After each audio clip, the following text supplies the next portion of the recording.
जब मोदी साहब अदानी को पैसे देते हैं, मीडिया तो ऑल कंट्रोल्ड बाय। सर हमारा मीडिया कौन सा बड़ा कोई फ्री है? 2018 में जब मैं चैनल पे टीवी चैनल पे थी, कान में कहते जी ये आप क्या बोल रही हैं, आपने ये बात नहीं करनी है, बंद करें इसको, क्योंकि सच ही है।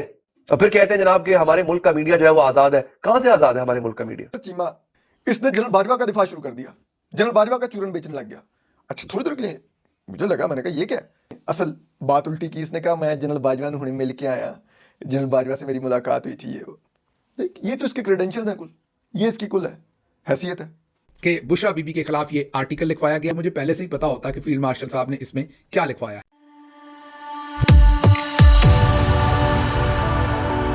जय हिंद दोस्तों, मेरे चैनल मोदी देश में आपका स्वागत है।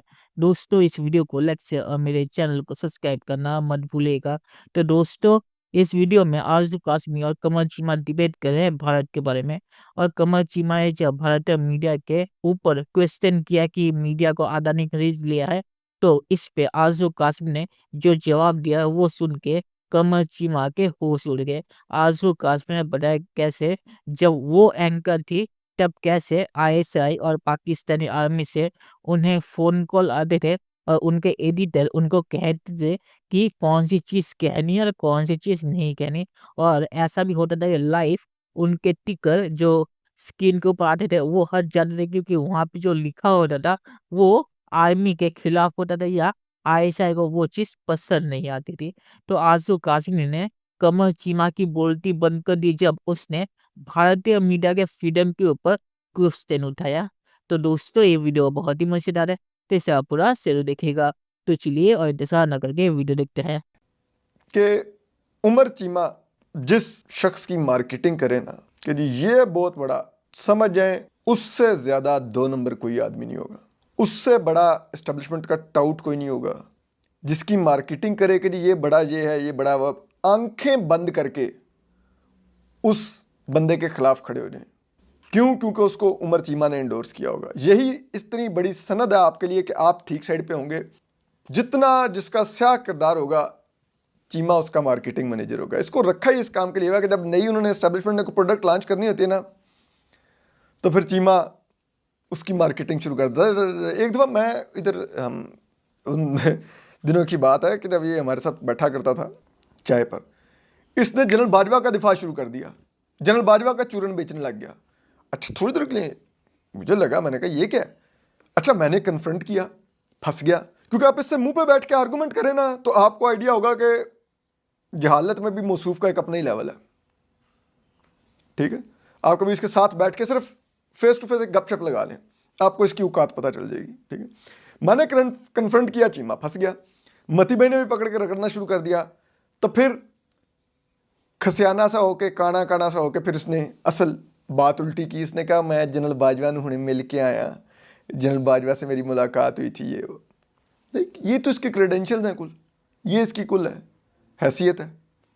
ठीक है, कि मिल छिल के तो फिर आके इधर उधर शुरू कर देता है, लोगों को कॉलें करके ट्वीट आपने क्यों किया है, ये फलाने को क्यों किया है, ये क्यों किया, ये इसकी कुल औकात है। मीडिया तो ऑल कंट्रोल्ड बाय गवर्नमेंट है, गवर्नमेंट के लिए वो नैरेटिव बनाते हैं। जब मोदी साहब अदानी को पैसे देते हैं कि भाई मोदी साहब अदानी को कॉन्ट्रैक्ट दिलाते हैं, इन रिटर्न में उनसे फेवर्स लेते हैं, तो मतलब वही काम जो पाकिस्तान में होता है या अमेरिका में होता है या बर्तानिया में होता है कि आप अपनी मर्जी के बंदों से बहुत सारी चीजें करवा लेते हैं। सर हमारा मीडिया कौन सा बड़ा कोई फ्री है? हमारा जो मेन स्ट्रीम मीडिया है उस पर जिस तरह से ये बैठे हुए हैं, पहले तो 2-4 चैनल होते थे तो हमारे दोस्त कहते थे ISPR1, ISPR2, ISPR3 ऐसे करके कुछ चैनल्स के नाम हम मजाक में रखते थे। अब तो हर चैनल पे इन्होंने कब्जा कर रखा है। हर चैनल पे इनकी मर्जी के ही गेस्ट आएंगे, इनकी मर्जी के ही एंकर होंगे, सवाल भी इनकी मर्जी के होंगे, जवाब भी इनकी। यानी ये बात तो 2018 में जब मैं चैनल पे टीवी चैनल पे थी उस जमाने में भी यही था, डिक्टेशन दिया करते थे। और जब मैं लाइव शो में बात कर रही होती थी उस टाइम पर टिकर हटा दिए जाते थे, हेडर हटवा दिए जाते थे, रोक दिया जाता था। प्रोड्यूसर कान में कहते जी ये आप क्या बोल रही हैं, आपने ये बात नहीं करनी है, बंद करें इसको।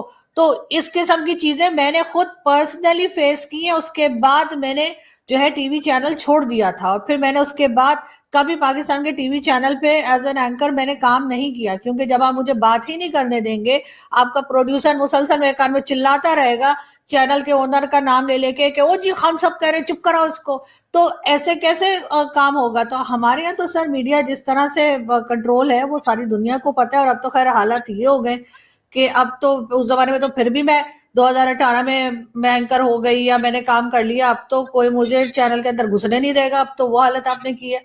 तो सर यहाँ पर जो है ना वो आप कंपैरिजन ना करें तो ही बेहतर होगा। और इतने लंबे मार्जिन से जो बीजेपी जीती है, तो मेरा ख्याल है यहाँ पर भी जो अगर ये पब्लिक के हाथ में दें फैसला कि जी आप जिसको चाहे वोट दें और उन वोट्स को या उन रिजल्ट्स को चेंज नहीं किया जाएगा, तो यकीन करें अगर इस वक्त इमरान खान को बाहर निकाल दें और ये फ्री फेयर इलेक्शन पाकिस्तान में कराएं, तो वही हाल होगा इमरान खान का और बाकी पार्टीज का जो इस वक्त बीजेपी और कांग्रेस के बीच में हुआ है कि इन लोगों को कोई वोट नहीं डालेगा। पीएमएलएन और पीपल्स पार्टी नाम ही मिट जाएगा इनका। और सिर्फ और इमरान खान भी कोई ऐसे कोई सुपर हीरो नहीं है, आपने खुद उनको सुपर हीरो बना दिया जेल में डालकर। क्योंकि हमारे यहाँ तो जो जेल में जाता है वो कुछ और बने ना बने हीरो जरूर बन जाता है। तो इमरान खान को जब से जेल, और 4 साल हो गए सर, 4 साल इमरान खान की गवर्नमेंट को गए हुए, और ये आज तक इनका कोई दिन ऐसा नहीं जाता जिस दिन ये अता तारड़ साहब या दूसरे जो वो मिनिस्टर हैं या चीफ मिनिस्टर ऑफ पंजाब के, ये इमरान खान का नाम लेकर रोना गाना ना करें।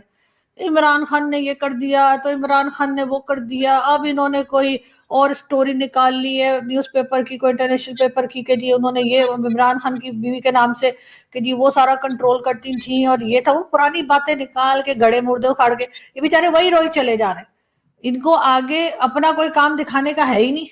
इन्होंने कुछ किया है जो ये बताएंगे? चलिए दोस्तों, इस वीडियो में बात करते हैं, तो मुझे यहाँ पे ज़्यादा कुछ कहने की ज़रूरत नहीं कि आज़ू ने सब कह दिया। और मैंने यहाँ पे 2 और अलग जर्नलिस्ट के क्लिप इसीलिए डाले क्योंकि लोगों को ये ना समझे कि ये सिर्फ आज़ू का ही एक्सपीरियंस है। पाकिस्तान में हर जर्नलिस्ट का यही एक्सपीरियंस है कि भी यही सच्चाई है। अगर आप पाकिस्तानी मीडिया में पाकिस्तानी आर्मी के खिलाफ कुछ बोलेंगे तो अगले दिन आपकी नौकरी नहीं रहेगी। और ये बेस्ट केस सिनारियो है। अगर वर्स्ट केस सिनारियो हो तो इमरान रियाज खान की तरह आपको उठा लिया जाएगा और महीनों तक आपका कोई पता नहीं चलेगा।